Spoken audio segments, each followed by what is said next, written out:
Hello, good morning friends. Good morning.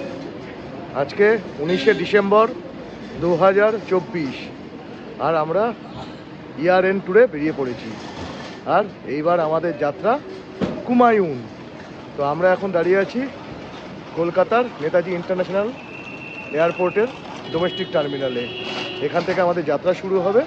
চলুন আস্তে আস্তে দেখা যাক কিভাবে আমরা ফার্স্ট নৈনিতাল অবধি পৌঁছাচ্ছি বাই ফ্লাইট।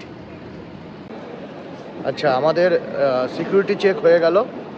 সে আমার ব্যাগে যেহেতু ক্যামেরা, ল্যাপটপ, চার্জার রয়েছে, দুনিয়ার সমস্ত কিছু বার করে দিল।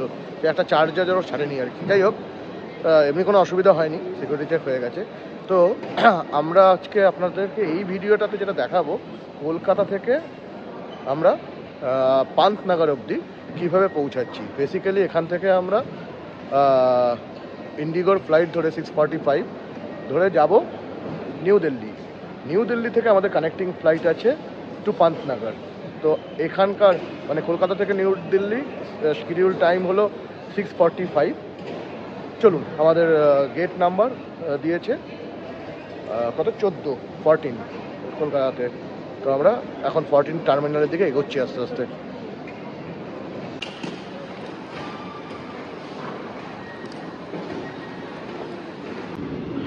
বৃষ্টি হাঁটতেও পাচ্ছে না, সেই জন্য ও এরকম ওয়াকিং র্যালিতে করে যাচ্ছে।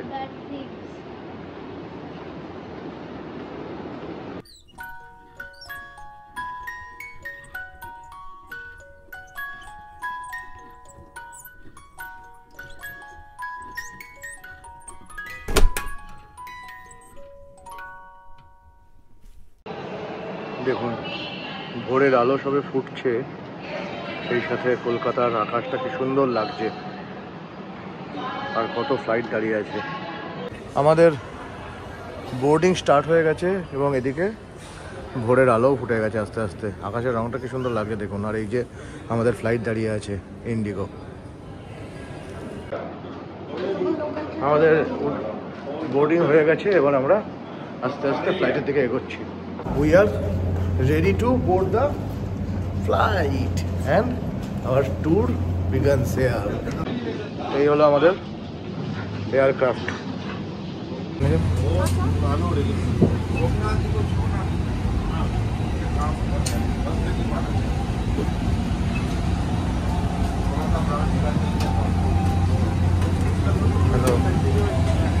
আমরা ফ্লাইটে সেটেল ডাউন করে গেছি, তাই তো বাবা? দেখাও।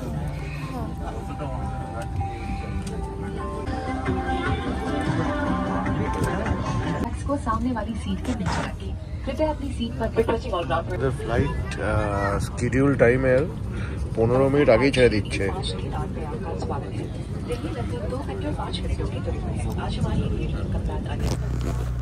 আমাদের ফ্লাইট আস্তে আস্তে এগিয়ে চলেছে রানওয়ের দিকে টেক অফ করার জন্য।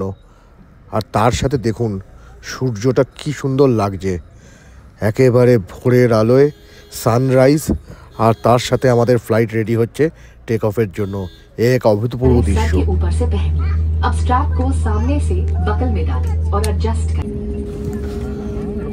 ফ্লাইট আস্তে আস্তে রানওয়ের দিকে এগোচ্ছে আর তার সাথে আকাশটা কিরকম রাঙিয়ে উঠছে ভোরের আলোতে।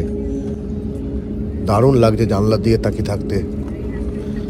এবার আস্তে আস্তে স্পিড বাড়ছে আর দেখুন আমাদের কলকাতার আকাশ একদম রেগে উঠেছে। আর এবার কিন্তু রানওয়ের থেকে ফুল স্পিডে আমরা টেক অফের জন্য রেডি।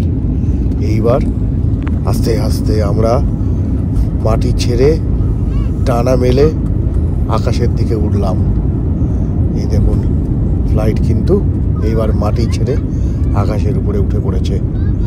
আর তার সাথে নিচে কলকাতা শহর আস্তে আস্তে দূরে চলে যাচ্ছে। ফ্লাইট থেকে কিন্তু কলকাতা শহরটার ভোরের বেলা দারুণ লাগছে দেখতে, তাই না? নিচে তাকিয়ে একবার দেখুন কি সুন্দর লাগছে, সূর্যের রাঙানো আকাশ আর তার সাথে ভোরের কলকাতা, দুর্দান্ত।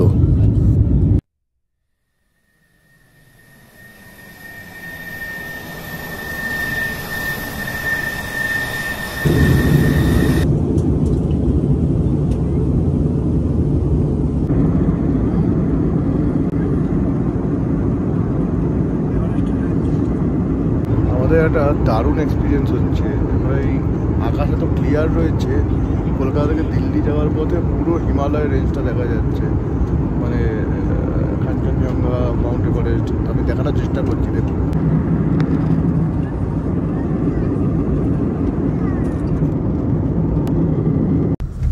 ফ্লাইট চলছে আর তার সাথে আমরা বাড়ি থেকে বানিয়ে নিয়ে আসা চাউমিন দিয়ে দিব্যি সেরে নিচ্ছি আমাদের ব্রেকফাস্ট। আর এদিকে জানলা দিয়ে তাকিয়ে দেখছি আকাশ এত ক্লিয়ার যে হিমালয়ের রেঞ্জ দেখা যাচ্ছে, একদম কাঞ্চনজঙ্ঘা, মাউন্ট এভারেস্ট। আমি জানি না ক্যামেরায় কতটা ক্যাপচার করতে পারছি, কিন্তু সত্যি সত্যি দারুণ দেখা যাচ্ছিল। হয়তো আপনারা একটু বুঝতে পারছেন, কিন্তু আমরা খালি চোখে যা দেখেছি না, দুর্দান্ত। আর হঠাৎ পাশে তাকিয়ে দেখি পাশ দিয়ে উঠছে আরেকটা ফ্লাইট। এইরকমভাবেই চলতে চলতে আমরা আস্তে আস্তে পৌঁছে গেলাম দিল্লির কাছে। আর সেখানে পৌঁছাতেই আকাশের অবস্থা পুরো চেঞ্জ, প্রচণ্ড কুয়াশা এবং ফগে ঢাকা, পলিউটেড। দেখেই লাগছে প্রচণ্ড পলিউটেড, নিচটা খুব একটা ভালো করে কিছু বোঝা যাচ্ছে না। কিন্তু আস্তে আস্তে আমরা দিল্লির মাটি টাচ করার জন্য রেডি হচ্ছি এবং আস্তে আস্তে আমরা দিল্লির এয়ারপোর্টে ল্যান্ড করলাম।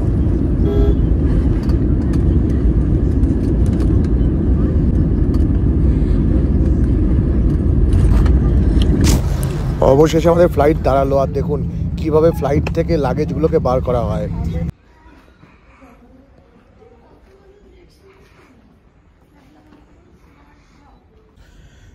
আচ্ছা, আমরা পৌঁছে গেছি দিল্লি এয়ারপোর্টে। এবার দিল্লি এয়ারপোর্টে এখানে বেসিক্যালি আপনাকে কি করতে হবে, বাইরে না বেরিয়ে আপনি ফলো করবেন যে যেখানে ডোমেস্টিক ট্রান্সফার লেখা রয়েছে, তাই তো? সেই ডোমেস্টিক ট্রান্সফারে ধরে আপনি চলে আসবেন আপনার নেক্সট কানেক্টিং ফ্লাইট ধরার জন্য। তো আমরাও তাই করছি, আমরা ডোমেস্টিক ট্রান্সফারের সাইনবোর্ডটা ফলো করে এখানে আমরা পৌঁছে যাব আমাদের কানেক্টিং ফ্লাইট পান্তনগর থেকে, মানে পান্তনগর ধরার জন্য। চলুন তাহলে এগোনো যাক। আর এই যে সামনেই ডোমেস্টিক ট্রান্সফার, আমরা এখন সেখানে ঢুকছি। দেখুন দিল্লির এয়ারপোর্টটা খুব ইমপ্রেসিভ, নয়? ভালো না?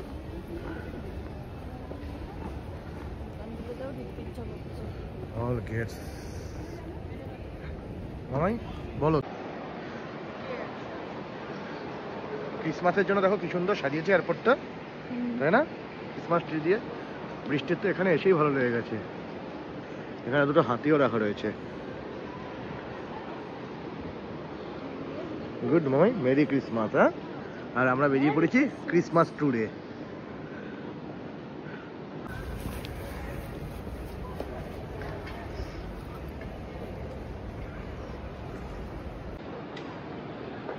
দিল্লি এয়ারপোর্টটা কিন্তু অসাধারণ লাগছে,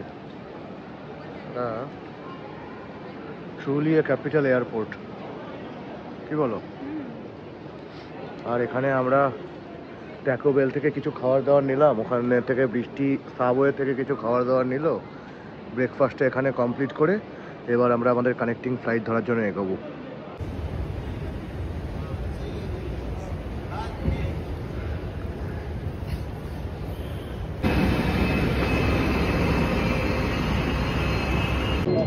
আমরা এখন পান্তনগরের ফ্লাইট ধরার জন্য বাস চলে পাশে বসে রয়েছে বৃষ্টি। আমি দিল্লি থেকে পান্তনগর যে ফ্লাইটটাতে আমরা যাব সেটা কিন্তু একদম ছোট্ট 2x2 সিটার ফ্লাইট। আমরা বোর্ডিং করার জন্য উঠলাম ফ্লাইটটাতে। আর দেখুন সিটগুলো কি কিউট, ছোট্ট ছোট্ট আর একদম কম্প্যাক্ট। এমনি বসতে কোনো অসুবিধা হচ্ছে না আমাদের।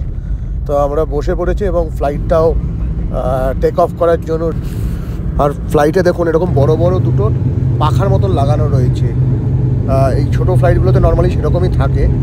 আর ফ্লাইটটা এবার রানওয়েতে আস্তে আস্তে টেক অফের জন্য এগোতে থাকলো। আর পাখাগুলোও চলতে শুরু করেছে। দেখুন এই পাখাগুলো জোরে যখন ঘুরবে তখন ফ্লাইটটা পুরো টেক অফ করে আকাশে উড়বে। রানওয়ে দিয়ে আমরা আস্তে আস্তে আস্তে আস্তে এগোচ্ছি। আর এবার কিন্তু আমরা টেক অফ নিয়ে নিচ্ছি। এ দেখুন দিল্লির মাটি ছেড়ে আমরা উঠে পড়লাম আকাশে। এই ছোট্ট ফ্লাইট ধরে আমাদের ছোট্ট একটা 40 মিনিটের ফ্লাইট জার্নি দিল্লি টু পান্তনগর। একটুখানি পরেই আমরা পৌঁছে যাব পান্তনগরে। ছোট্ট 40 মিনিটের একটা ফ্লাইট জার্নি শেষ করে আমরা পান্তনগর এয়ারপোর্টে ল্যান্ডিং করার জন্য রেডি।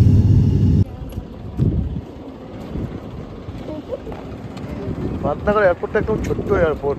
প্লেন থেকে নেমে আমরা হেঁটে হেঁটে চলে যাচ্ছি, আর যারা প্লেনে উঠবে তারাও হেঁটে হেঁটে আসছে।